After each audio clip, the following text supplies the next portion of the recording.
السلام علیکم ورحمۃ اللہ وبرکاتہ۔ محترم ناظرین کرام، اللہ رب العزت کا بے انتہا شکر ہے کہ اس نے ہم کو یہ توفیق عنایت فرمائی کہ ناظرین کے لیے درس حدیث کا پروگرام پیش کیا جا رہا ہے، اور اس کو پیش کرنے والے جامعہ انوار حیدرآباد دکن اور نشاء اسلامک کے تعاون سے پیش کیا جا رہا ہے۔ ناظرین کرام، اس سلسلہ درس حدیث میں جو ہمارا عنوان جو چل رہا ہے، سنت اور اس کے آداب کی حفاظت کے بیان میں، اور یہ اس باب کی دوسری نشست ہے، یعنی دوسرا پارٹ ہے جو ناظرین کی خدمت میں پیش کیا جا رہا ہے۔ اب آئے حدیث مبارکہ، پھر اس کا ترجمہ، پھر اس کی تشریح تفصیل کے ساتھ بیان کیا جائے گا۔ الخامس عن ابی عبداللہ النعمان بن بشیر رضی اللہ تعالی عنہما قال سمعت رسول اللہ صلی اللہ علیہ وسلم یقول لتسون صفوفکم او لیخالفن اللہ بین وجوہکم، متفق علیہ۔ وفی روایت لمسلم کان رسول اللہ صلی اللہ علیہ وسلم یسوی صفوفنا حتی کأنما یسوی بها القداح حتی اذا رأى أننا قد عقلنا عنه ثم خرج يوما فقام حتى كاد أن يكبر فرأى رجلا باديا صدره فقال عباد الله لا تسون صفوفكم أو لا يخالفن الله بين وجوهكم۔ سنت اور آداب کی محافظت کے بیان کی 5ویں حدیث مبارکہ ہے، اور اس حدیث کے راوی حضرت ابو عبداللہ نعمان بن بشیر رضی اللہ تعالی عنہما ہے۔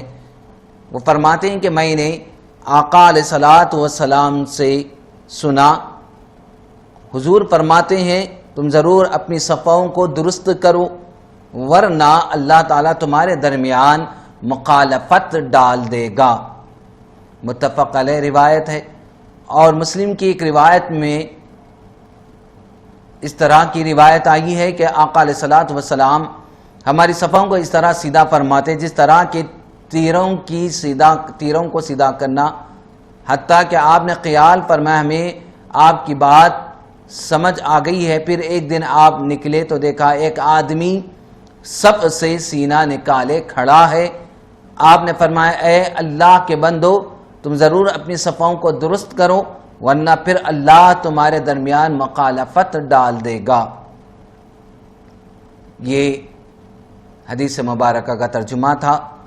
اب آئے اس حدیث مبارکہ کی تشریح کی جانب ہم متوجہ ہوتے ہیں۔ ناظرین کرام، صف کو سیدھا کرنا اس حدیث مبارکہ میں حکم آیا ہے، تو آقا علیہ الصلوۃ والسلام نے فرمایا جو صف کو ملائے گا اللہ عز و جل اسے ملا دے گا، اور جو صف کو قطع کرے گا اللہ عز و جل اسے قطع کر دے گا۔ یہ سنن ابو داؤد کی روایت ہے۔ مزید اس بارے میں آقا علیہ الصلوۃ والسلام کا فرمان عالی شان ہے، اللہ عز و جل اور اس کے فرشتے سب پوری کرنے والوں پر رحمت نازل کرتے رہتے ہیں، تو صفوں کو سیدھی کرنا رحمتوں کے نزول کا باعث ہے۔ مزید آقا علیہ الصلوۃ والسلام صحابہ کرام رضوان اللہ تعالی مجمعین کو صفوں میں اپنے مبارک ہاتھ سے برابر کرتے اور ارشاد فرماتے تھے الگ الگ مت رہو، کہیں تمہارے دل بھی الگ نہ ہو جائے، اور ارشاد فرماتے اللہ عز و جل اور اس کے فرشتے اگلی صف والوں پر رحمت نازل فرماتے ہیں، یعنی پہلی صف والوں پر اللہ تبارک و تعالی رحمت فرماتے ہیں، رحمت کا نزول فرماتے ہیں، رحمت کی بارشیں ہوتی. یہ بھی سنن ابو داؤد کی روایت ہے. مزید آقا علیہ الصلوۃ والسلام کا ارشاد گرامی ہے، جو سب کی کشادگی پر کرے گا، یعنی خالی جگہ کو پر کرے گا، اللہ عز و جل اس کا ایک درجہ بلند فرمائے گا اور اس کے لیے جنت میں گھر بنا دے گا. سبحان اللہ، کتنی فضیلت ہے صفوں کو برابر کرنے اور گنجائش اور خالی جگہوں کو پر کرنے کی.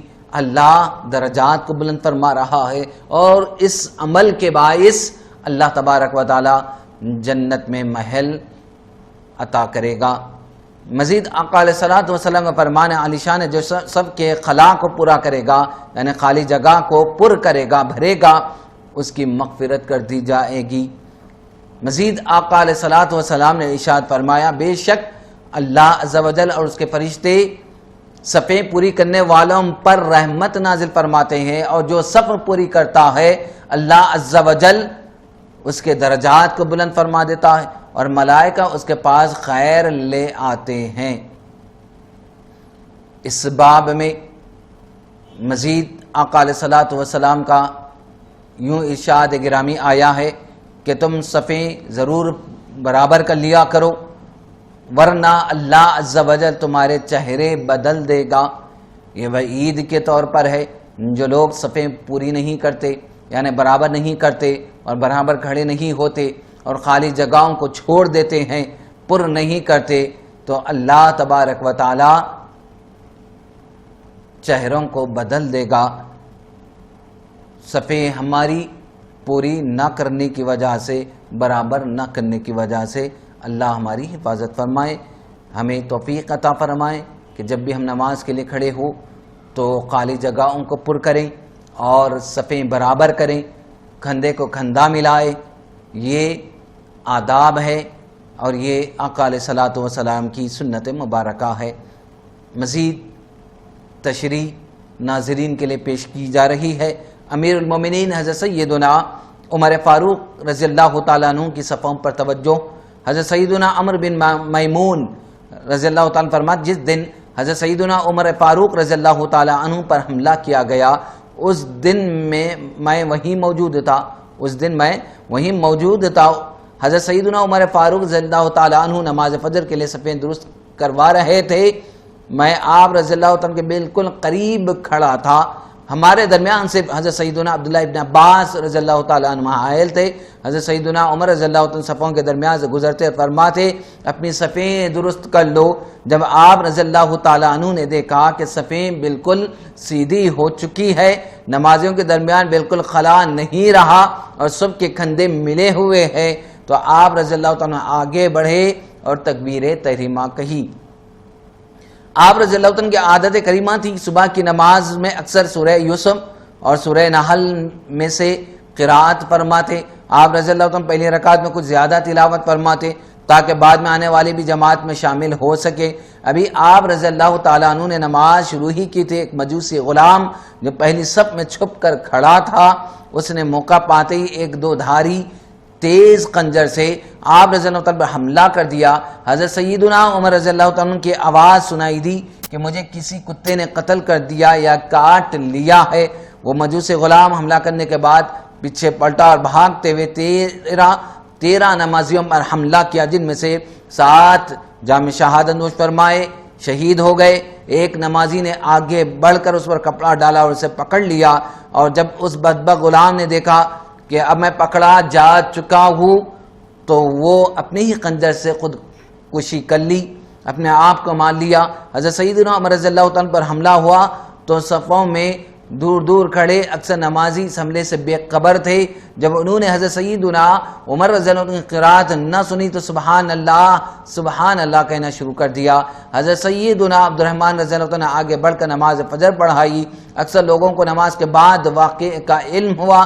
حضرت سیدنا عمر رضی اللہ عنہ شدید زخمی ہو چکے تھے اور آپ رضی اللہ تعالیٰ عنہ نے حضرت سیدنا ابن عباس رضی اللہ تعالیٰ عنہما سے فرمایا، اے ابن عباس، معلوم کرو کہ مجھے کس نے زخمی کیا ہے. آپ رضی اللہ عنہ باہر گئے، کچھ دیر بعد واپس آ کر بتایا مغیرہ رضی اللہ عنہ غلام ابو لؤلؤ فیروز نے آپ رضی اللہ تعالیٰ عنہ پر حملہ کیا ہے۔ آپ رضی اللہ عنہ نے فرمایا وہی غلام جو لوہار تھا؟ حضرت سیدنا ابن عباس رضی اللہ تعالیٰ عنہما نے جواب دیا جی۔ حضرت سیدنا عمر رضی اللہ عنہ نے کہا اللہ عز و جل اسے غارت کرے، میری اس سے کوئی دشمنی نہ تھی، بلکہ میں نے تو اسے نیکی کی دعوت دی تھی، میں تو اس کے ساتھ بھلائی کا خواہاں تھا۔ اللہ عز و جل کا شکر ہے کہ میں کسی مسلمان کے ہاتھوں زخمی نہ ہوا۔ یہ حضرت سیدنا عمر ابن خطاب رضی اللہ تعالی عنہ کا اہتمام صفوں کے لیے کس طرح تھا، دیکھیے کہ آپ خود صفوں کے درمیان پھرتے تھے اور صفوں کو برابر کیا کرتے تھے رضی اللہ تعالی عنہ۔ اللہ رب العزت نے آپ کو جام شہادت کا معزز ترین مقام اللہ رب العزت نے درجہ عطا فرمایا۔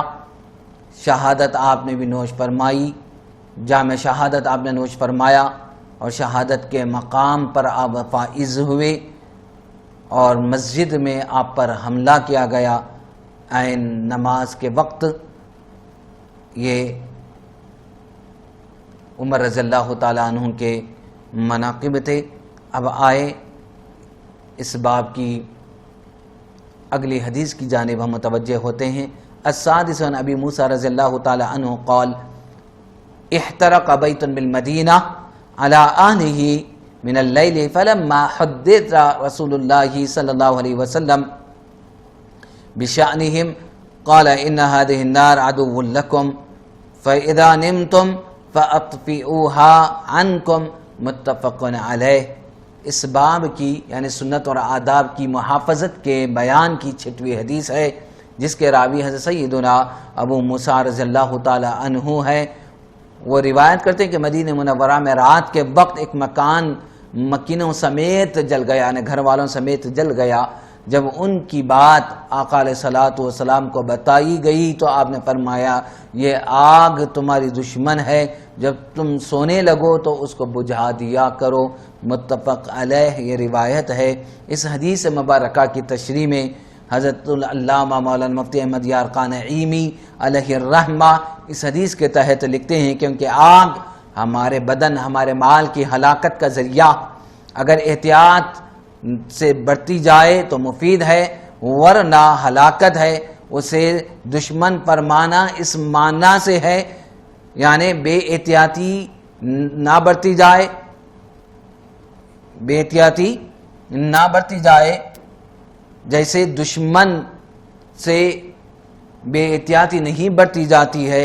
لہٰذا اس حدیث پر یہ اعتراض نہیں کہ آگ تو بڑی مفید چیز ہے، حد میں رہ کر ہر چیز مفید ہے، حد سے بڑھ جائے تو وہ نقصان کا باعث ہوتی ہے۔ ہم بھی حد میں رہے تو اچھے ہیں، ورنہ حد سے بڑھ جائے تو خود اپنے آپ کے دشمن ہیں۔ اللہ تعالی ہم سب کو حد میں رکھے، حدود میں رکھے، حدود کا پابند بنائے۔ آگ دشمن بھی ہے۔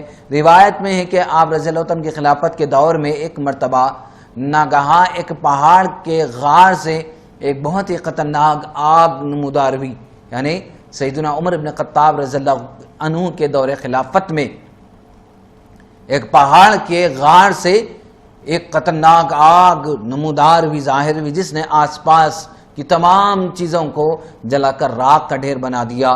جب لوگوں نے دربار خلافت میں فریاد کی تو امیر المومنین رضی اللہ عنہ نے حضرت تمیم داری رضی اللہ عنہ کو اپنی چادر مبارک عطا فرمائی اور ارشاد فرمایا کہ تم میری چادر لے کر آگ کے پاس چلے جاؤ۔ چنانچہ حضرت تمیم داری رضی اللہ تعالیٰ عنہ اس مقدس چادر کو لے کر روانہ ہو گئے، اور جیسے یہ آگ کے قریب پہنچے یکایک وہ آگ بجھنے اور پیچھے ہٹنے لگی، یہاں تک کہ وہ غار کے اندر چلی گئی، اور جب یہ چادر لے کر غار کے اندر داخل ہو گئے تو وہ آگ بالکل ہی بجھ گئی اور پھر کبھی بھی ظاہر نہیں ہوئی۔ سیدنا عمر ابن خطاب رضی اللہ تعالی عنہ کی کیا ہے، چادر کو دیکھ کر آنکھ سمجھ گئی یہ وہ عادل، وہ انصاف والے صحابی رسول ہے، آقا علیہ الصلوۃ والسلام کے صحبت یافتہ ہے، وہ عاشق رسول ہے۔ بس آپ کا نام نہیں، کوئی اور وظیفہ نہیں پڑا وہ صحابی رسول نے، اور عمر ابن خطاب رضی اللہ عنہ کوئی حکم نہیں دیا، بلکہ خالی آگ کو میری چادر بتا دو عمر ابن خطاب رضی اللہ عنہ کی، اور آگ سمجھ گئی اور خود بخود ہٹتے ہٹتے پیچھے ہٹتے ہٹتے خود بجھ گئی اور غار میں چلی گئی اور روپوش ہو گئی۔ جب چادر مبارک کی یہ کرامت ہے سیدنا عمر ابن خطاب رضی اللہ تعالیٰ عنہ کی، تو پھر آپ کا مقام و مرتبہ کیا ہوگا، آپ کی ذات کی بلندی کا اور آپ کی ذات کی فیوزات و برکات کا عالم کیا ہوگا، اللہ اس کے رسول صلی اللہ علیہ وسلم میں بہتر جانتے ہیں۔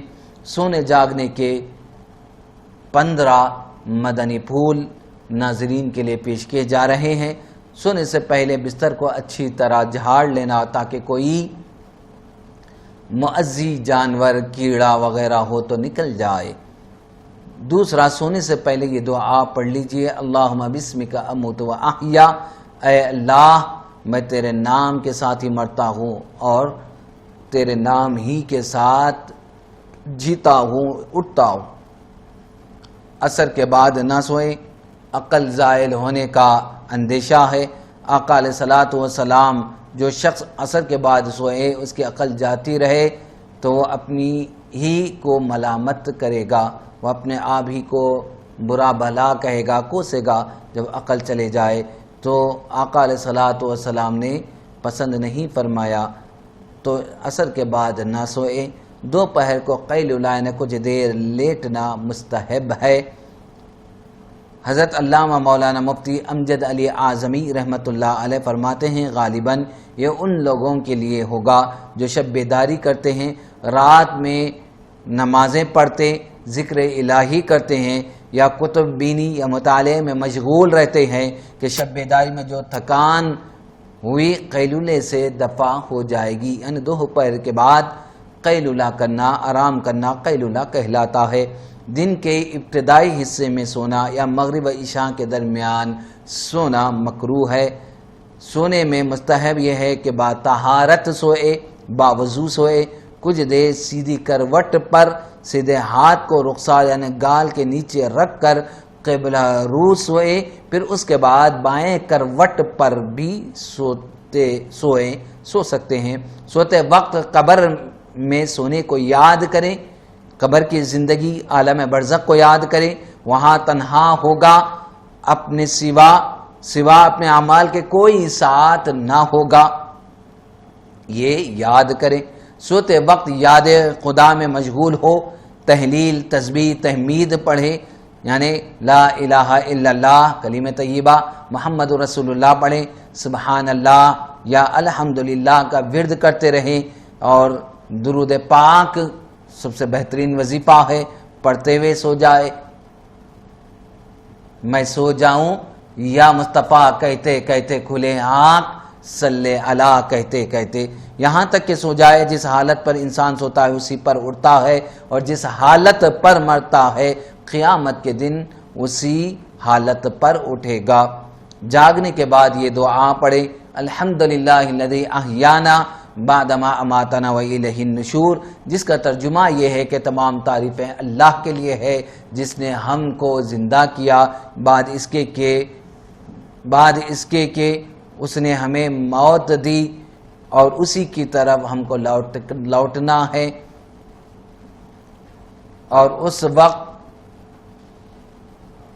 وقت اس کا پکا ارادہ کرے کہ پرہیزگاری و تقوی اختیار کرے گا، کسی کو نہیں ستائے گا، یہ بھی ارادہ کرے، عزم کرے، نیکیوں کا خیال کریں، یہ عزم کر لیں۔ جب لڑکے اور لڑکی کی عمر 10 سال کی ہو جائے تو ان کو الگ الگ سلانا چاہیے، بلکہ اس عمر کا لڑکا اپنے بڑے یعنی عمر کے مردوں کے ساتھ بھی نہ سوئے۔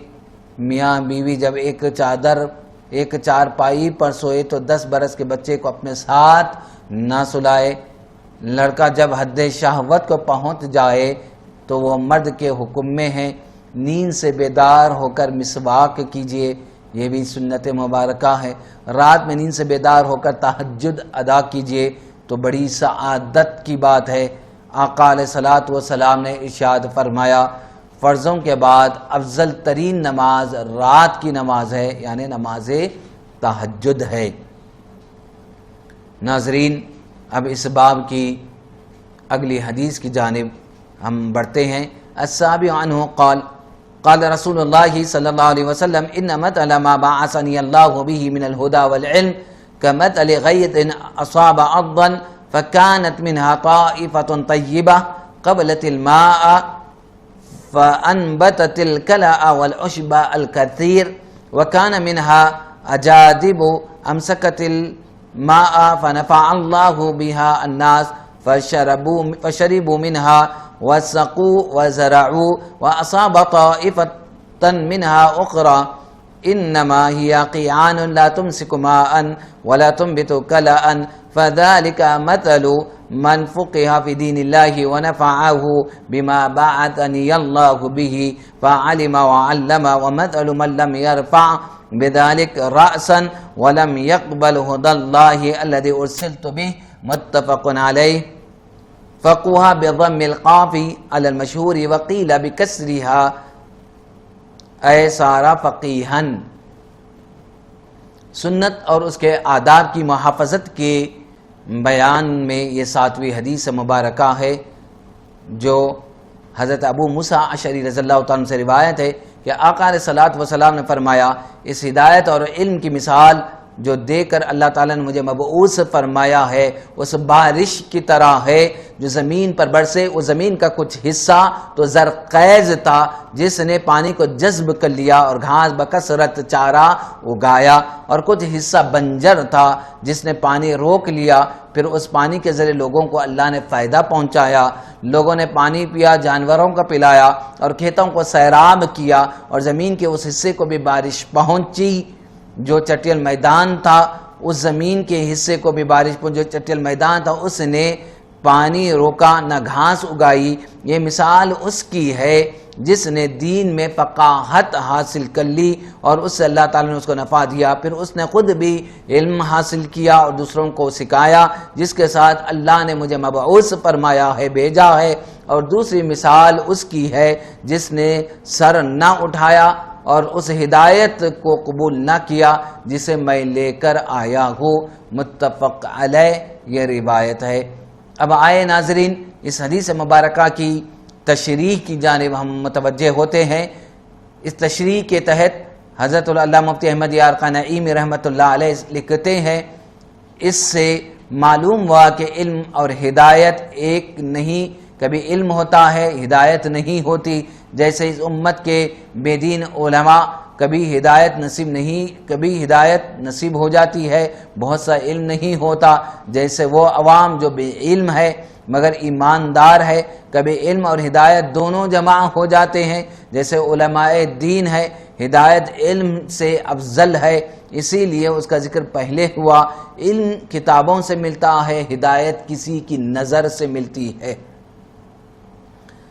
یہاں سے اشارتاً معلوم ہوا کہ حضور کے یہاں علم اور فیضان کی کمی نہیں، تمام دنیا فیض لے لے تو گھٹتا نہیں، کوئی نہ لے تو بیکار بچتا نہیں، جیسے سورج کی روشنی اور بادلوں کا پانی۔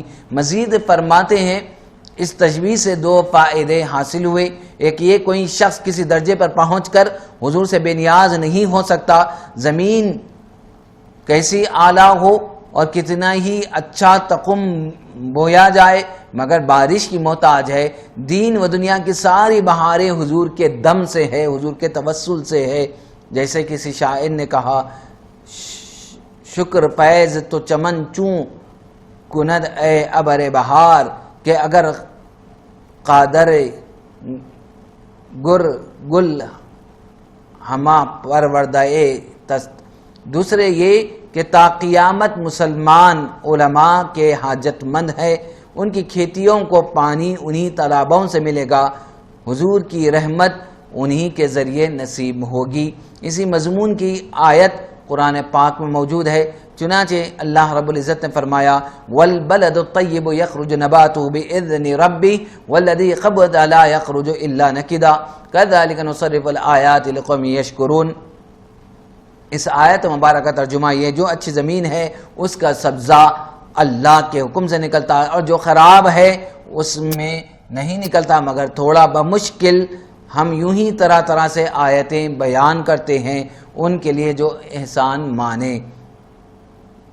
اس آیت مبارکہ کی تفسیر میں حضرت اللہ مولانا نعیم الدین مراد آبادی علیہ رحمہ خزائن العرفان میں لکھتے ہیں، یہ مومن کی مثال ہے، جس طرح عمدہ زمین پانی سے نفع پاتی ہے، فائدہ حاصل کرتے ہیں، اس میں پھول پھل پیدا ہوتے ہیں، اسی طرح جب مومن کے دل پر قرآنی انوار کی بارش ہوتی ہے تو وہ اس سے نفع پاتا ہے، ایمان لاتا ہے، طاعات و عبادات سے پھلتا پھولتا ہے۔ اور دوسرے یہ کافر کی مثال ہے کہ جیسے خراب زمین بارش سے نفع نہیں پاتی، فائدہ حاصل نہیں کر پاتی، ایسے ہی کافر قرآن پاک سے منتفع نہیں ہوتا، یعنی فائدہ اور استفادہ حاصل نہیں کر پاتا۔ اب آئے مزید احادیث سے مبارکہ کی جانب متوجہ ہوتے ہیں۔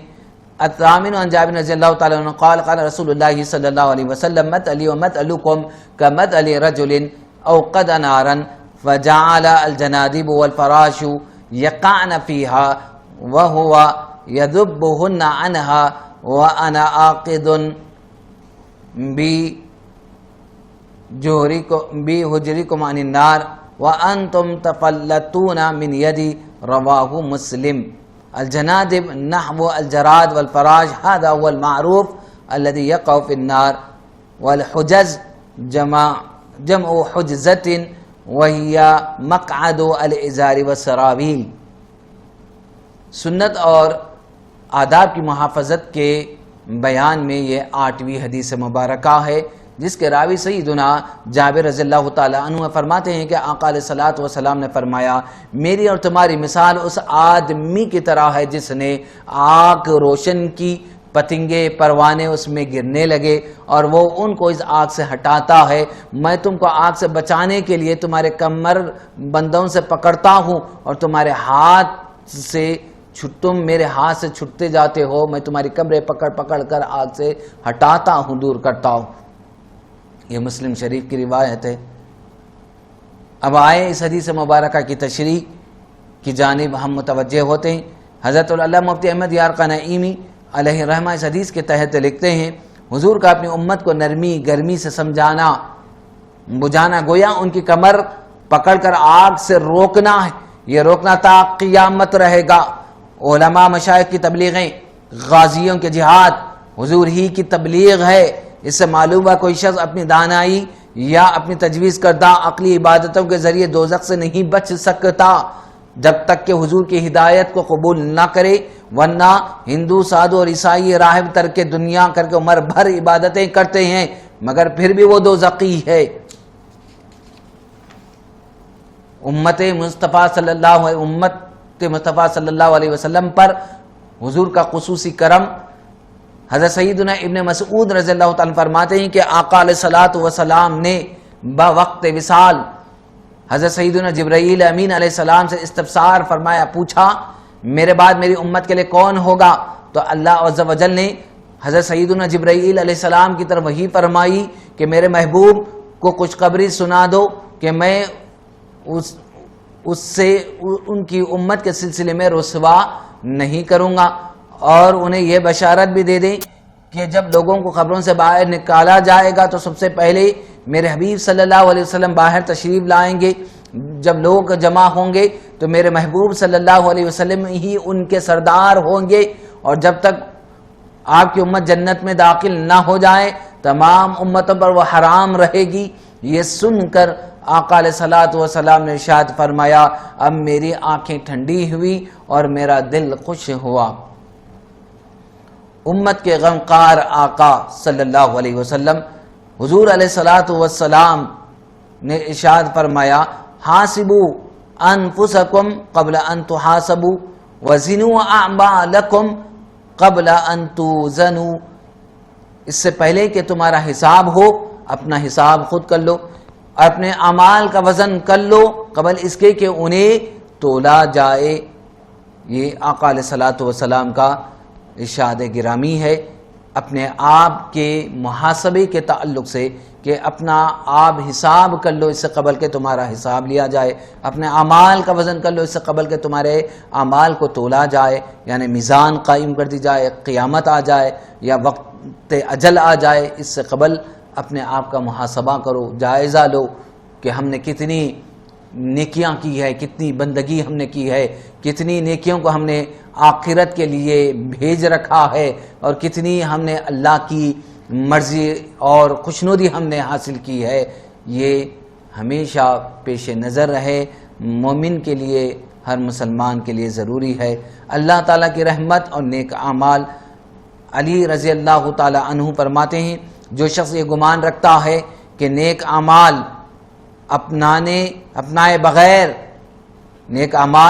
اپنائے بغیر داخل جنت ہوگا تو وہ جھوٹی امید و آس کا شکار ہے۔ کون؟ سیدنا علی مرتضیٰ کرم اللہ وجہہ فرماتے ہیں، اور جس نے یہ خیال کیا کہ نیک اعمال کی بھرپور کوشش سے ہی جنت میں داخل ہوگا تو گویا وہ اپنے آپ کو اللہ کی رحمت سے مستغنی و بے پرواہ سمجھ بیٹھا۔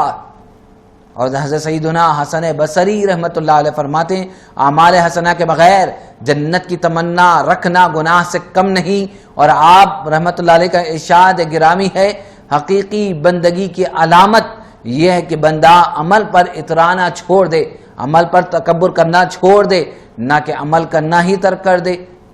عمل پر اترانا اور اس پر غرور کرنا، گھمنڈ کرنا چھوڑ دے، بلکہ عمل کو کرنا چھوڑنا نہیں، بلکہ اعمال کو چھوڑنا نہیں ہے، عمل تو کرتے رہے، اللہ کی ذات اور اس کی رحمت پر امید اور آس لگائے رکھے۔ مزید آقا علیہ الصلوۃ والسلام فرماتے ہیں الکیس من دان نفسہ وعمل لما بعد الموت والاحمق من اتبع نفسہ ہواہا وتمنى علی اللہ۔ عقل مند، آقا علیہ الصلوۃ والسلام فرماتے عقل مند کون ہے، دانشمند کون؟ ہم کچھ اور سمجھتے ہیں، لیکن نگاہ نبوت میں عقل مند کون ہے؟ اللہ کے رسول صلی اللہ علیہ وسلم کو نزدیک عقل مند کون ہے؟ وہ اس کو پیش نظر رکھیں اور سمجھنے کی کوشش کریں کہ عقل مند اور سمجھدار وہ ہے جو اپنے آپ کے نفس کا، اپنے آپ کا محاسبہ کرے، اپنے نفس کا محاسبہ کرے اور موت کے بعد والی زندگی کے لیے عمل کرے۔ وَعَمِلَ لِمَا بَعْدَ الْمَوْتِ۔ اور بیوقوف کون ہے؟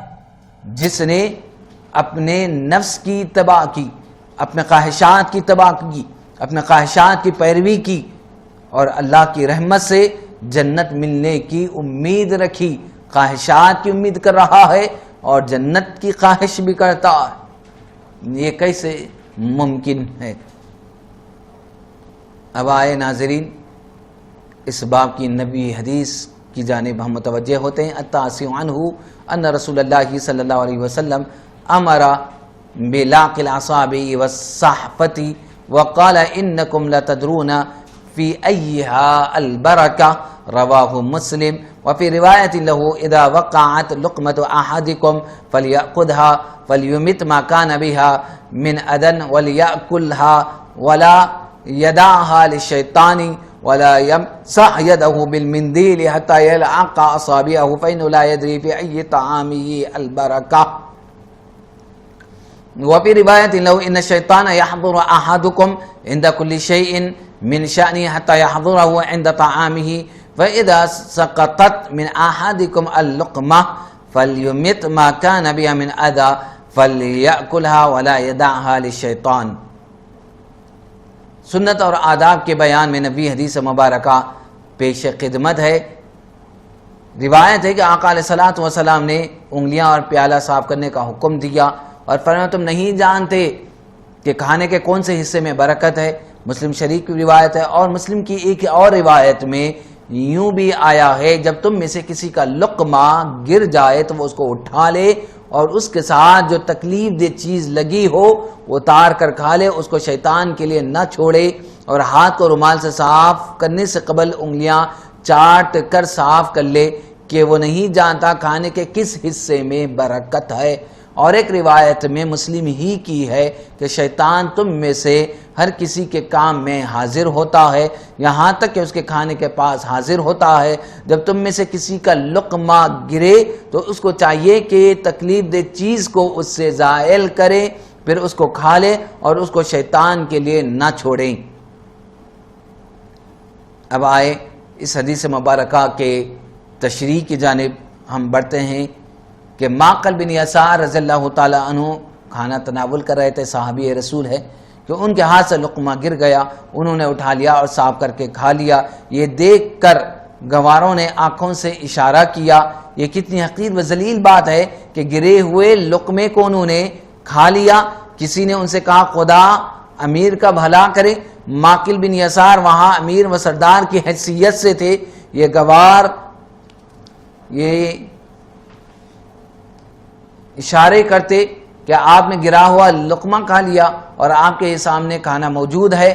انہوں نے فرمایا ان اجمیوں کی وجہ سے میں اس چیز کو نہیں چھوڑ سکتا ہوں جو میں نے آقا علیہ الصلوۃ والسلام سے سنا ہے۔ ہم کو حکم تھا جب لقمہ گر جائے اسے صاف کر کے کھا جائے، شیطان کے لیے نہ چھوڑ دیں۔ یہ سنن ابن ماجہ کی روایت ہے۔ آداب طعام یعنی کھانے کے آداب ناظرین کے لیے پیش کیے جاتے ہیں۔ شروع میں بسم اللہ اور آخر میں الحمدللہ پڑھیں، اور ہر لقمے کے ساتھ بسم اللہ کہنا بہت اچھا ہے تاکہ اسے کھانے کی ہرس اللہ عز و جل کے ذکر سے غافل نہ کر دے۔ بس پہلے لقمے کے ساتھ بسم اللہ اور دوسرے کے ساتھ بسم اللہ الرحمن اور تیسرے لقمے کے ساتھ بسم اللہ الرحمن الرحیم پڑھے اور بلند آواز سے پڑھے تاکہ دوسروں کو بھی یاد آ جائے۔ سیدھے ہاتھ سے کھائیں، نمک سے شروع کریں اور اسی پر ختم کریں۔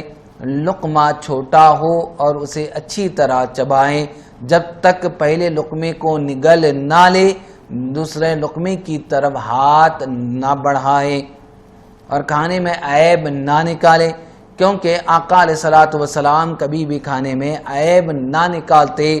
اگر پسند آتا تو کھا لیتے ورنہ چھوڑ دیتے اور اپنے سامنے سے کھاتے۔ البتہ پھل ادھر ادھر سے کھا سکتے ہیں۔ نبی اکرم صلی اللہ علیہ وسلم نے فرمایا کل مما یلی کا، یعنی اپنے آگے سے کھاؤ۔ پھر آقا علیہ الصلوۃ والسلام کا ہاتھ مبارک پھل پر ادھر ادھر گھومنے لگا۔ آپ صلی اللہ علیہ وسلم سے اس بارے میں پوچھا گیا تو حضور علیہ الصلوۃ والسلام نے ارشاد فرمایا لیسا ہوا نوعا واحدہ، یعنی ایک قسم کا کھانا یہ نہیں، یعنی ایک قسم کا نہیں، پھل میں بہت سے کوالٹیز اور قسمیں ہوتی ہیں، یہ ایک قسم کا کھانا نہیں ہے، تو اس وجہ سے ہر طرف سے اس کو لے سکتے ہیں، لیکن کھانے کے آداب الگ ہے، اس کو اپنے سامنے والے حصے سے لے اور پیالے کے اطراف سے اور کھانے کے درمیان سے نہ کھائے، بلکہ روٹی کو کناروں سے کھائے۔ چھری کے ساتھ روٹی یا گوشت نہ کاٹے، اس سے منع کیا گیا ہے۔ مزید آقا علیہ الصلوۃ والسلام نے ارشاد فرمایا نحشو نحشن، یعنی گوشت کو دانتوں سے نوچ کر کھاؤ، روٹی پر پیالہ یا کوئی اور چیز نہ رکھے مگر جس چیز کے ساتھ روٹی کھا رہا ہے اسے رکھ سکتا ہے جیسے اچار وغیرہ۔ مزید آقا علیہ الصلوۃ والسلام کا ارشاد گرامی ہے اکریموا الخبز فإن اللہ تعالی انزلہ من برکات السماء، روٹی کی عزت کیا کرو کیونکہ اللہ عز و جل نے اسے آسمانی برکتوں سے اتارا ہے، اور روٹی کے ساتھ ہاتھوں کو نہ پہنچے۔ آقا علیہ الصلوۃ والسلام نے ارشاد فرمایا جب تم میں سے کسی کا لقمہ گر جائے تو وہ اسے اٹھا لے، اگر اس کے ساتھ کچھ لگا ہوا ہو تو اسے دور کر دے اور اسے شیطان کے لیے نہ چھوڑے، اور انگلیوں کو چاٹ لینا چاہیے، گرم کھانے میں پھونک نہ مارے، اس سے منع کیا گیا ہے۔ کھجوریں طاق عدد میں کھائے اور ایک ہی پلیٹ میں کھجوریں اور گٹلیاں جمع نہ کریں۔ پینے کے آداب میں سے یہ ہے کہ گلاس کو سیدھے ہاتھ میں پکڑے، بسم اللہ پڑھے، چھوٹے چھوٹے گھونٹ لے، چوس کر پئیں اور بڑے گھونٹ نہ بھریں کہ اس سے جگر کی بیماری پیدا ہوتی ہے، اور پینے کے بعد یہ پڑھے الحمدللہ الذی جعلہ عذبا فراتا برحمتی ولم یجعلہ ملحا اجاجا بذنوبنا، یعنی تمام تعریفیں اللہ عز و جل کے لیے جس نے اپنی رحمت سے اسے میٹھا پیاز بجھانے والا بنایا اور ہمارے گناہوں کے سبب کھارا اور کڑوا نہیں بنایا۔ جو چیز بھی لوگوں پر پھیری جائے تو سیدھے ہاتھ سے ابتدا کی جائے، اور پانی کو 3 سانسوں میں پیے، کھانے پینے کے شروع اور آخر میں الحمدللہ کہیں، جب کھانے سے فارغ ہو جائے تو کھانے کے ٹکڑوں کو چننا مستحب ہے اور دانتوں کا خلال کریں، اور کہا گیا کہ جو پیالے کو چاٹے دھو کر اس کا پانی پی لے تو اسے ایک غلام آزاد کرنے کا ثواب ملتا ہے۔ پھر پڑھیں الحمدللہ الذی نعمتہ تتم الصالحات وتنزل البرکات اللہم لا تجعل قوۃ علی معصیتک۔ تمام تعریفیں اللہ عز و جل کے لیے جس کی نعمت سے نیکیاں مکمل ہوتی ہے، برکتیں اترتی ہے۔ اے اللہ عز و جل اس کو اپنی نافرمانی کے لیے قوت کا باعث نہ بنا، نافرمانی کے لیے قوت کا یعنی غذا کا باعث نہ بنا۔ پھر سورہ اخلاص اور سورہ قریش کی تلاوت کریں، جب تک دسترخوان نہ اٹھایا جائے اس وقت تک نہ اٹھیں۔ اگر کسی دوسرے کے ہاں کھانا کھائے تو اس کے لیے یوں دعا مانگے، اکل طعامکم الابرار وافطر عندکم الصائمون وصلت علیکم الملائکہ، یعنی تمہارا کھانا نیک لوگ کھائے، تمہارے پاس روزہ دار افطار کیا کریں اور فرشتے تمہارے لیے رحمت کی دعا کرتے رہیں۔ اور کھانے کے بعد یہ دعا پڑھنا مستحب ہے، الحمدللہ الذی اطعمنا وسقانا وجعلنا واوانا سیدنا مولانا۔ تمام تعریفیں اللہ عز و جل کے لیے جس نے ہمیں کھلایا، جس نے ہمیں پلایا، کفایت دی اور ٹھکانہ دیا، وہ ہمارا سردار اور مالک ہے۔ پھر دونوں ہاتھوں کو دھو لیں۔ یہ کھانے کے آداب تھے، سنتیں تھیں جو حدیث کی تشریح کے تحت ناظرین کے لیے پیش کی جا رہی تھی۔ اب اگلی حدیث کی جانب ہم متوجہ ہوتے ہیں۔ العاشر عن ابن عباس رضی اللہ تعالی عنہما قال قام فینا رسول اللہ صلی اللہ علیہ وسلم بموعظۃ وقال یا ایھا الناس انکم محشورون الی اللہ تعالی حفاۃ عراۃ غرلا کما بدانا اول خلق نعیدہ وعدا علینا انا کنا فاعلین۔ سورۃ الانبیاء۔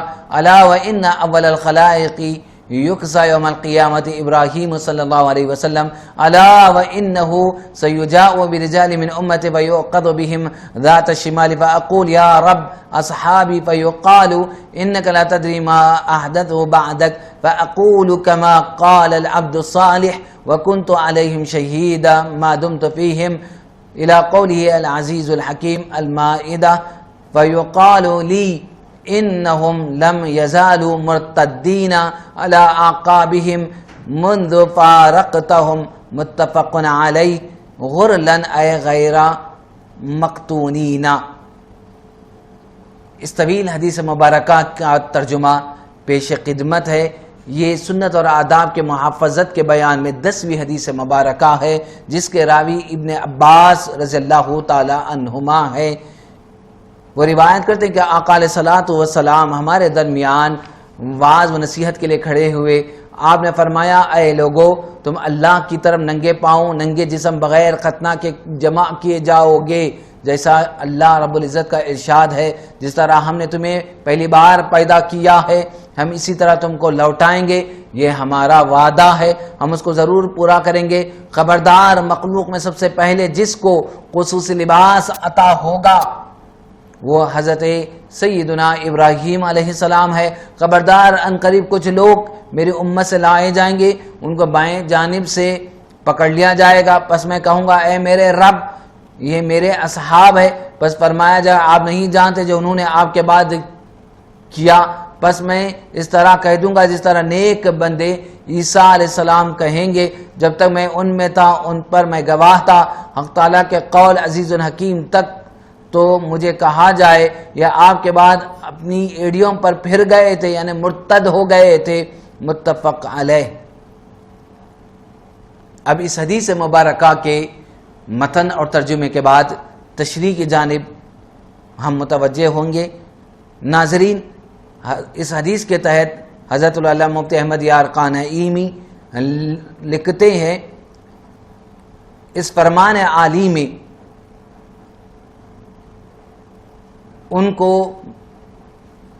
کہا گیا کہ تم عوام لوگ اس حالت میں اٹھو گے ننگے بدن ننگے پاؤں بے قطنا، مگر تمام انبیاء کرام اپنے کفنوں میں اٹھیں گے، اپنے لباسوں میں اٹھیں گے، یہاں تک کہ بعض اولیاء اللہ بھی کفن پہنے اٹھیں گے تاکہ ان کا صدر کسی اور پر ظاہر نہ ہو۔ جامع صغیر کی روایت میں ہے کہ حضور نے فرمایا میں قبر انور سے اٹھوں گا اور فوراً مجھے جنتی جوڑا پہنا دیا جائے گا۔ لہذا یہاں اس فرمان عالی سے حضور علیہ الصلوۃ والسلام بلکہ تمام انبیاء بعض اولیاء مستثنا ہیں۔ اس لیے یہاں انتم فرمایا، نحنو نہیں فرمایا، یہ خوب خیال رہے۔ مزید لباس پہنائے جانے کے متعلق فرماتا یعنی یہ لوگ میرے ساتھی ہیں، انہیں میرے پاس آنے دو۔ حضور صلی اللہ علیہ وسلم کا یہ فرمان بطور عتاب ہوگا، جیسے رب تعالیٰ دوزخی کافر سے فرمائے گا ذق انکا انت العزیز الکریم، جس کا یہ مطلب نہیں کہ حضور کا اپنے پرائی کی پہچان نہ ہوگی، یہاں تو بتا رہے ہیں وہاں کیسے بھول جائیں گے۔ نیز قیامت میں کافر مومن چہروں اور دوسرے علامات سے پہچانے جائیں گے، یعنی کافر اور مومن کے چہرے علامات سے پہچانے جائیں گے۔ رب تعالیٰ فرماتا یعرف المجرمون بسیماہم، نیز دوسری روایت میں ہے اعرفہم ویعرفوننی، میں انہیں پہچانتا ہوں مجھے پہچانتے ہیں۔ لہذا اس فرمان علی سے وہاں بھی حضور کی بے علمی پر دلیل نہیں پکڑ سکتے، یعنی یہ لوگ آپ کے پردہ فرمانے کے بعد یا منکر زکوٰۃ ہو کر یا مسلمہ کذاب کے امتی بن کر مرتد ہو گئے تھے، اسلام سے پھر گئے تھے۔ فرشتوں کا یہ عرض کرنا ان مردودوں کو رسوا کرنے کے لیے ہوگا، نہ کہ حضور انور کو مطلع کرنے کے لیے، یعنی حضور کو بتانے کے لیے۔ حضور کو رب نے ہر غیب پر مطلع فرما دیا۔ جو کہتے ہیں کہ یہ لوگ حضرت صدیق و فاروق ہوں گے، وہ یہ نہیں سوچتے کہ اگر صدیق و فاروق تو ان کے ہاتھ پر بیعت کرنے والے اہل بیت اطہار پر کیا فتویٰ ہوگا۔ امام حسین نے یزید فاسق کی بیعت نہ کی تو ان حضرات نے حضرت صدیق اکبر و فاروق کی کیوں کر لی؟ مرتد لوگ حضور اقدس صلی اللہ علیہ وسلم کی حیات مبارکہ میں چند آدمی اور وفات اقدس کے بعد، حضور کے وصال کے بعد بہت لوگ مرتد ہونے والے تھے جن سے اسلام کی بقا کو شدید خطرہ لاحق ہونے والا تھا۔ صاحب تفسیر جمل نے کشاف کے حوالے سے تحریر فرمایا ہے کہ عرب کے 11 قبیلے اسلام قبول کر لینے کے بعد آگے پیچھے اسلام سے منحرف ہو کر مرتد ہو گئے۔ 3 قبائل تو حضور علیہ الصلوۃ والسلام کی موجودگی میں، اور 7 قبیلے حضرت امیر المومنین ابو بکر صدیق رضی اللہ عنہ کے دور خلافت میں، اور ایک قبیلہ حضرت امیر المومنین عمر فاروق رضی اللہ عنہ کے خلیفہ ہونے کے بعد۔ مگر 11 قبائل اپنی انتہائی کوششوں کے باوجود اسلام کا کچھ بھی بگاڑ نہ سکے، بلکہ مجاہدین اسلام کے سرفروشانہ جہادوں کی بدولت یہ سب مرتدین تہس نہس ہو کر فنا کے گھاٹ اتر گئے، اور پرچم اسلام برابر بلند سے بلند تر ہوتا ہی چلا گیا، اور قرآن مجید کا وعدہ اور غیب کی خبر بالکل سچ اور صحیح ثابت ہو کر رہی۔ زمانہ رسالت کے 3 مرتدین قبیلے بنی مدلج، جس کا رئیس اسود انسی تھا جو ذوالحمار کے لقب سے مشہور تھا، حضور علیہ الصلوۃ والسلام نے حضرت معاذ بن جبل رضی اللہ عنہ یمن کے سرداروں کو فرمان بھیجا کہ مرتدین سے جہاد کریں۔ چنانچہ فیروز دیلمی کے ہاتھ سے اسود عنسی قتل ہوا اور اس کی جماعت بکھر گئی، اور حضور علیہ الصلوۃ والسلام بستر علالت پر یہ خوشخبری سنائی گئی کہ اسود عنسی قتل ہو گیا۔ اس کے دوسرے دن حضور علیہ الصلوۃ والسلام کا وصال ظاہری ہوا۔ قبیلے بنو حنیفہ جس کا سردار مسلمہ کذاب تھا، جس سے حضرت ابو بکر صدیق رضی اللہ عنہ نے جہاد فرمایا، اور لڑائی کے بعد حضرت وحشی رضی اللہ عنہ کے ہاتھ سے مسیلمۃ الکذاب مقتول ہوا، اور اس کا گروہ کچھ قتل ہو گیا اور کچھ دوبارہ دامن اسلام میں آ گئے۔ قبیلہ بنو اسد جس کا امیر طلحہ بن خویلد تھا۔ حضور اقدس صلی اللہ علیہ وسلم نے اس کے مقابلے کے حضرت خالد بن ولید رضی اللہ تعالیٰ کو بھیجا، اور جنگ کے بعد طلحہ بن خویلد شکست کھا کر ملک شام بھاگ گیا، مگر پھر دوبارہ اسلام قبول کر لیا اور آخری دم تک اسلام پر ثابت قدم رہا، اور اس کی فوج کچھ کٹ گئی، کچھ تائب ہو کر پھر دوبارہ مسلمان ہو گئے۔ خلافت صدیق اکبر کے ساتھ مرتد قبائل، قبیلہ فزارہ جس کا سردار عیینہ بن حسن فزاری تھا، قبیلہ غطفان جس کا سردار قرہ بن سلمہ قشیری تھا، قبیلہ بنو سلیم جس کا سرغنہ فجعہ بن یالیل تھا، قبیلہ بنی یربوع جس کا سربراہ مالک بن بریدہ تھا، قبیلہ بنو تمیم جن کی امیر سجاہ بنت منذر ایک خاتون تھی جس نے مسلمۃ الکذاب سے شادی کر لی تھی، قبیلہ کندہ جو اسد بن قیس کے پیروکار تھے، قبیلہ بنو بکر جو قطمی بن یزید کے تابعدار تھے۔ امیر المومنین حضرت ابو بکر صدیق رضی اللہ تعالیٰ نے ان مرتد ہونے والے 7 قبیلوں سے مہینوں تک بڑی خونریز جنگ فرمائی، ان سے قتال کیا، چنانچہ کچھ ان میں سے مقتول ہو گئے اور کچھ توبہ کر کے پھر دامن اسلام میں آ گئے۔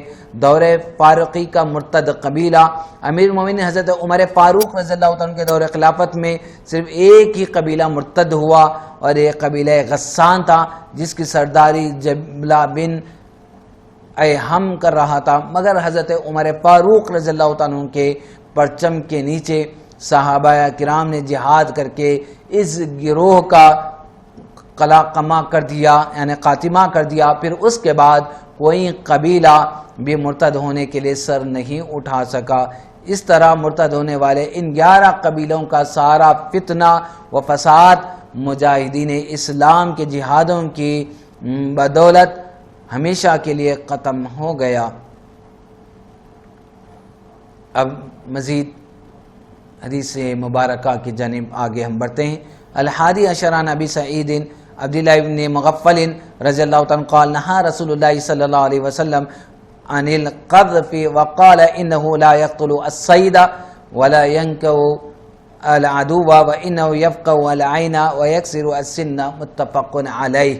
وفي رواية ان قریبا لابن مغفل قذف فنهاه وقال ان رسول اللہ صلی اللہ علیہ وسلم نہا عن القذف وقال انها لا تصيد صيدا ثم عاد فقال احدثك ان رسول اللہ صلی اللہ علیہ وسلم نہا عنه ثم عدت تقذف لا اکلمك ابدا۔ سنت اور آداب کی محافظت کے یعنی حفاظت کے بیان میں یہ 11ویں حدیث مبارکہ ہے جس کے راوی حضرت ابو سعید عبداللہ ابن مغفل رضی اللہ تعالیٰ عنہ ہے۔ وہ روایت کرتے کہ آقا علیہ الصلوۃ والسلام نے کنکری پھینکنے سے منع فرمایا، اور فرمایا کہ یہ شکار کو قابو کرتی ہے، نہ دشمن کو نقصان پہنچاتی ہے، ہاں یہ آنکھ پھوڑ دیتی ہے اور دانت کو توڑ دیتی ہے۔ متفق علیہ روایت ہے۔ اور ایک روایت میں کہ عبداللہ ابن مغفل کا ایک رشتہ دار کنکری پھینک رہا تھا، کنکرے مار رہا تھا جس طرح عام طور پر بچوں کی عادت ہوتی ہے۔ آپ نے اس کو منع کیا اور کہا کہ رسول اللہ صلی اللہ علیہ وسلم نے کنکریاں مارنے سے منع فرمایا ہے، اور کہا کہ یہ شکار نہیں کرتی۔ اس نے منع کرنے کے بعد پھر یہ کام کیا تو ہم نے فرمایا میں تجھے آقا علیہ الصلوۃ والسلام کے منع فرمانے کی حدیث سناتا ہوں، اور پھر کنکر مار رہا ہے، میں تجھ سے کبھی بھی بات نہ کروں گا۔ اس حدیث مبارکہ کے متن اور ترجمے کے بعد ناظرین تشریح کی جانب ہم متوجہ ہوتے ہیں۔ حضرت عبداللہ ابن مغفل رضی اللہ عنہ کا ایک نو عمر بھتیجا غضب سے کھیل رہا تھا، یعنی کنکرے مارنا اور پتھرے مارنے کا کھیل کھیل رہا تھا۔ انہوں نے دیکھا اور فرمایا برادر زادہ ایسا نہ کرو۔ حضور علیہ الصلوۃ والسلام نے ارشاد فرمایا کہ اس سے کچھ فائدہ نہیں ہے، نہ شکار ہو سکتا ہے، نہ دشمن کو نقصان پہنچایا جا سکتا ہے، اور اتفاقاً کسی کو لگ جائے تو آنکھ پھٹ جائے، دانت ٹوٹ جائے۔ بھتیجا کم عمر تھا، اس لیے جب چچا کو غافل دیکھا تو پھر کھیلنے لگا۔ انہوں نے دیکھ لیا، فرمایا کہ میں تجھے حضور علیہ الصلوۃ والسلام کا ارشاد سناتا ہوں کہ اس سے انہوں نے منع فرمایا ہے اور تو پھر اس کام کو کرتا ہے۔ خدا عز و جل کی قسم میں تجھ سے کبھی بات نہیں کروں گا۔ ایک دوسرے قصے میں اس کے بعد ہے کہ خدا عز و جل کی قسم تیری جنازے کی نماز میں شریک نہ ہوں گا اور نہ تیری عیادت کروں گا۔ یہ سنن ابن ماجہ کی روایت ہے۔ حاضرین، قذف یہ ہے کہ انگوٹھے پر چھوٹی سی کنکری رکھ کر انگلی سے پھینکی جائے۔ یہ بچوں کا ایک بیکار اور اندیشہ ناک کھیل ہے۔ حضرت عبداللہ ابن مغفر رضی اللہ تعالیٰ عنہ کے بھتیجے نے ارشاد رسول صلی اللہ علیہ وسلم سن لینے کے بعد بھی پابندی نہ کی، جسے صحابی رسول رضی اللہ تعالیٰ عنہ برداشت نہ کر سکے اور ترک کے کلام کی قسم کھا لی، یعنی بات نہ کروں گا یہ قسم کھا لی۔ آج مسلمان اپنے حالات پر غور کریں کہ احادیث رسول صلی اللہ علیہ وسلم اور ارشادات رسول صلی اللہ علیہ وسلم کی پابندی ہم میں کتنی ہے۔ ہم جائزہ لیں اور اپنے حالات پر غور کریں۔ بچوں کو کھیلنے کا موقع بھی دیجیے۔ جامع صغیر میں ہے، یعنی بچے کا بچپن میں شوقی اور کھیل کود کرنا جوانی میں اس کے عقل مند ہونے کی علامت ہے۔ حضرت سیدتنا عائشہ صدیقہ رضی اللہ تعالیٰ عنہا سے مروی ہے، عید کے دن کچھ حبشی بچے ڈھال اور نیزوں سے کھیل کود کر رہے تھے۔ آقا علیہ الصلوۃ والسلام نے انہیں دیکھا تو ارشاد فرمائے، حبشی بچوں کھیلتے رہو تاکہ یہود نصارہ جان لے کہ ہمارے دین میں وسعت ہے، کشادگی۔ لیکن خیال رہے کہ ہر کھیل جائز نہیں ہوتا، اس لیے بچوں کو صرف جائز کھیل کھیلنے کی اجازت دی جائے، ناجائز کھیل کی طرف رخ بھی نہ کرنے دیا جائے۔ آئے مزید حدیث مبارکہ کی جانب ہم بڑھتے ہیں۔ وعن عابس بن ربیعہ قال رأيت عمر بن الخطاب رضی اللہ تعالیٰ عنہ يقبل الحجر يعني الاسود ويقول اني اعلم انك حجر ما تنفع ولا تضر ولولا اني رأيت رسول اللہ صلی اللہ علیہ وسلم يقبلك ما قبلتك متفق علیہ۔ اس باب کی آخری حدیث مبارکہ پیش خدمت ہے۔ حضرت عابس بن ربیعہ رضی اللہ تعالیٰ عنہ سے روایت ہے کہ میں نے حضرت عمر بن خطاب رضی اللہ تعالیٰ عنہ کو دیکھا، آپ حجر اسود کا بوسہ لیتے ہیں اور کہتے ہیں میں جانتا ہوں کہ تو ایک پتھر ہے، نفع دے سکتا ہے نہ نقصان۔ اگر میں نے آقا علیہ الصلوۃ والسلام تجھے بوسہ دیتے ہوئے نہ دیکھا ہوتا میں تجھے بوسہ نہ دیتا۔ اب آئے اس حدیث مبارکہ کی تشریح اور تفسیر کی جانب۔ حدیث پاک میں کہ حجر اسود ایک جنتی پتھر ہے، اسے قیامت کے دن اٹھایا جائے گا، اس کی 2 آنکھیں اور زبان ہوگی جس سے وہ کلام کرے گا اور ہر اس شخص کی گواہی دے گا جس نے اسے حق و صداقت کے ساتھ بوسہ دیا ہوگا۔ آقا علیہ الصلوۃ والسلام اس کو اکثر بوسہ دیا کرتے تھے۔ امیر المومنین حضرت سیدنا عمر فاروق رضی اللہ تعالیٰ نے ایک بار اسے بوسہ دیتے ہوئے ارشاد فرمایا، میں جانتا ہوں کہ تو ایک پتھر ہے، نہ نقصان دیتا ہے نہ نفع۔ اگر میں نے آقا علیہ الصلوۃ والسلام کو تجھے بوسہ دیتے ہوئے نہ دیکھتا ہوتا تو میں تجھے کبھی بوسہ نہ دیتا۔ امیر المومنین حضرت سیدنا علی کرم اللہ وجہہ نے عرض کی، اے امیر المومنین یہ نفع بھی دیتا ہے اور نقصان بھی۔ تو حضرت عمر فاروق رضی اللہ تعالیٰ نے ارشاد فرمایا، اے ابو الحسن یہاں آنسو بہائے جاتے ہیں اور دعائیں قبول ہوتی ہیں۔ امیر المومنین حضرت علی رضی اللہ تعالیٰ نے عرض کی، اے امیر المومنین یہ نفع و نقصان اللہ عز و جل کے اذن سے دیتا ہے۔ تو حضرت سیدنا عمر رضی اللہ نے پوچھا وہ کیسے؟ تو امیر المومنین حضرت علی کرم اللہ وجہہ نے عرض کی، وہ یوں کہ اللہ عز و جل نے جب حضرت سیدنا آدم علیہ السلام کی اولاد سے عہد لیا تو اس عہد نامے کی ایک تحریر لکھ کر اس پتھر کو کھلا دی۔ اب یہ مومنوں کے لیے وفائے عہد کی گواہی دے گا اور کافروں کے خلاف انکار کی۔